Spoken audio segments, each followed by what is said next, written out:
21শে জুলাইয়ের শহীদ মঞ্চ থেকে তৃণমূল নেত্রী মমতা বন্দ্যোপাধ্যায় যে ভাষা ও সংস্কৃতি রক্ষার আন্দোলনের বার্তা দিয়েছেন তারই পরিপ্রেক্ষিতে রাজ্য জুড়ে প্রতিবাদ কর্মসূচি হাতে নিয়েছে তৃণমূল কংগ্রেস।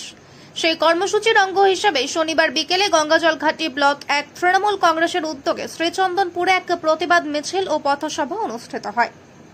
বাংলা ভাষা ও বাঙালিয়ানার উপর আঘাতের প্রতিবাদে অনুষ্ঠিত এই সভায় উপস্থিত ছিলেন বড়জোড়ার বিধায়ক অলোক মুখার্জি, বিষ্ণুপুর সাংগঠনিক জেলা তৃণমূল কংগ্রেসের চেয়ারম্যান বিক্রমজিৎ চট্টোপাধ্যায়, জেলা আইএনটিটিউসির সভাপতি প্রদীপ চক্রবর্তী, তৃণমূল নেতা নিমাই মাঝি, জিতেন গড়াই, দেবদাস বাজপাই, তারাশঙ্কর মণ্ডল সহ একাধিক নেতৃত্ব।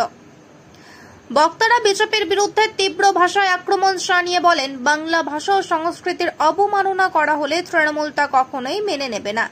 এদিনের পথসভা থেকে দলীয় নেতারা সকল স্তরের মানুষকে ঐক্যবদ্ধ হয়ে বাংলা ও বাঙালির মর্যাদা রক্ষার আহ্বান জানান। অনুষ্ঠানে স্থানীয় তৃণমূল কর্মী সমর্থকদের ব্যাপক উপস্থিতি নজরে পড়ে। জেলা পরিষদ তৃণমূল, বিধানসভায় তৃণমূল, বিধানসভায় তৃণমূল, রাজ্যসভায় তৃণমূল। প্রধানমন্ত্রীর বিরুদ্ধে আমাদের আন্দোলন চলছে, চলবে, চলছে, মা মাটি মানুষের সরকার জিন্দাবাদ, মা মাটি মানুষের সরকার জিন্দাবাদ।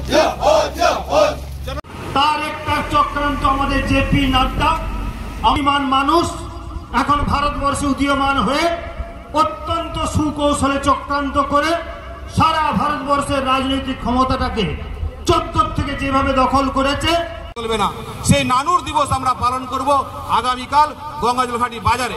যে সিস্টেমে গাড়ি এনেছেন মিছিল করে আমরা ঘাটির বাজারে যাব, যে পরে আমরা ভাষা প্রতিবাদ দিবস তার সঙ্গে সঙ্গে নানুর দিবস পালন করব।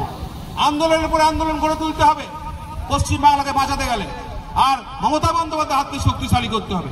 তাই আমার এই সভাতে যারা বাংলাকে বঞ্চনা করছে, বাংলা ভাষাকে অপমান করছে, বাঙালিদেরকে যারা ভারতবর্ষে পশ্চিমবাংলা সরকারের যা পাওনা গন্ডা 100 দিনের কাজ থেকে শুরু করে আবাস যোজনার টাকা থেকে শুরু করে প্রায় 1,70,000 কোটি টাকা, যেটা যে আমাদের যারা বাংলার বাইরে যারা যাচ্ছে, যারা শ্রমিক, যারা বাংলায় কথাবার্তা বলে, যারা বিভিন্ন স্টেটে যেয়ে করে অপদস্থ হচ্ছে, তাদেরকে উলঙ্গ করে সম্বন্ধে কিছু জানা না, যারা বাংলা কথা বলতে পারে না, যারা বাংলার শুরু করে প্রত্যেকটা মানুষ মহাপুরুষদেরকে অপমান করে চলেছেন।